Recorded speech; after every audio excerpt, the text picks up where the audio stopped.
આકાશવાણી ભુજ સમાચાર શીતલ વૈષ્ણવ વાંચે છે। નમસ્કાર।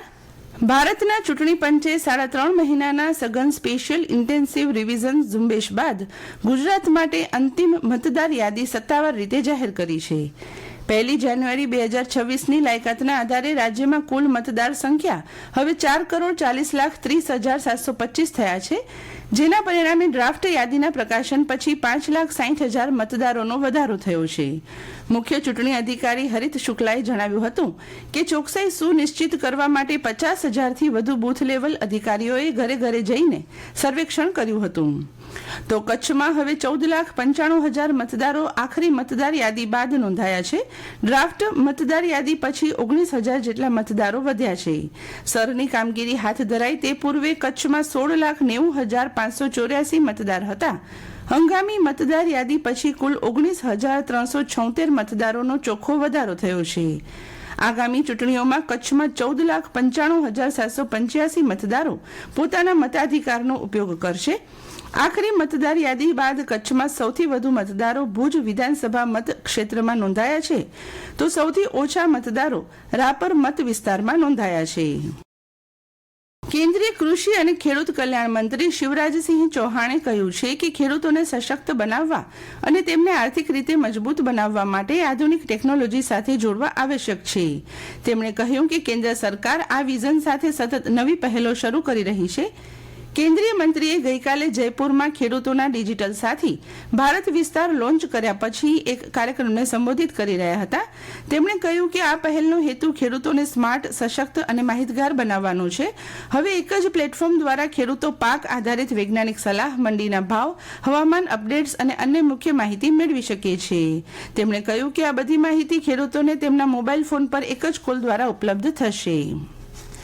ગુજરાત વિધાનસભામાં આજે નાણામંત્રી કનુભાઈ દેસાઈ વર્ષ 2026-27ના વર્ષનું અંદાજપત્ર રજૂ કરશે।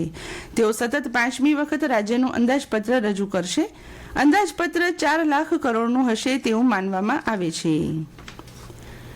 ગુજરાત માધ્યમિક અને ઉચ્ચતર માધ્યમિક શિક્ષણ બોર્ડ ગાંધીનગર દ્વારા યોજાનારી એસએસસી અને એચએસસીની જાહેર પરીક્ષાઓ માટેની પૂર્વ તૈયારીઓ આખરી તબક્કામાં પહોંચી છે, ત્યારે આ પરીક્ષાના આયોજનને સુચારુ રીતે પરિપૂર્ણ કરવા સંચાલકો, સરકારી પ્રતિનિધિઓ અને વહીવટી મદદનીશોની તાલીમ યોજાઈ હતી।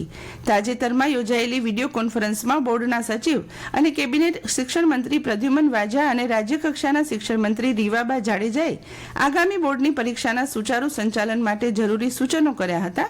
સ્થાયી પરીક્ષા સમિતિના અધ્યક્ષ અને કચ્છ કલેક્ટર આનંદ પટેલે તમામ તંત્રોને સંકલન સાધી સુપેરે પરીક્ષા પાર પાડવા અનુરોધ કર્યો હતો। રાજ્ય સરકારના શિક્ષણ વિભાગે રાજ્યની માન્ય યુનિવર્સિટીમાં પૂર્ણ સમયના પીએચડી અભ્યાસ કરતા વિદ્યાર્થીઓને ઉચ્ચ ગુણવત્તાવાળા સંશોધન માટે પ્રોત્સાહન આપવા શોધ યોજના શરૂ કરી છે, જેના માટે લાયકાત પ્રાપ્ત વિદ્યાર્થીઓ 19 ફેબ્રુઆરીથી 4 એપ્રિલ સુધી નોલેજ કન્સોર્ટિયમ ઓફ ગુજરાત અમદાવાદની વેબસાઇટ શોધ.ગુજરાત.gov.in પરથી ઓનલાઈન ફોર્મ ભરી શકશે। કચ્છ યુનિવર્સિટીના રિસર્ચ એન્ડ ડેવલપમેન્ટ વિભાગના વડા અને શોધ યોજનાના નોડલ ઓફિસર ડોક્ટર ગૌરવ ચૌહાણે જણાવ્યું હતું કે આ યોજના હેઠળ વિદ્યાર્થીઓને મહત્તમ 2 વર્ષ માટે માસિક ₹15,000ની સ્ટાઇપેન્ડ અને વાર્ષિક ₹20,000ની અનુષંગીય સહાય મળશે। યુનિવર્સિટીમાં 2019થી આ યોજનાનો લાભ 5 બેચના 75 વિદ્યાર્થીઓએ લીધો છે। રાપર તાલુકાની શાળાઓમાં પ્રધાનમંત્રી પોષણ યોજના કેન્દ્રો પર દ્વિતીય શૈક્ષણિક સત્ર માસ ફેબ્રુઆરીમાં વર્ષ 2025-26 માટે ખાલી પડેલ મધ્યાહન ભોજન કેન્દ્રો માટે સંચાલકોની જગ્યા તદ્દન હંગામી ધોરણે નવી નિમણૂક કરવામાં આવશે। આ માટે નિયત નમૂનામાં તારીખ 27 ફેબ્રુઆરી સુધીમાં મળે તે રીતે અરજી મંગાવવામાં આવી છે।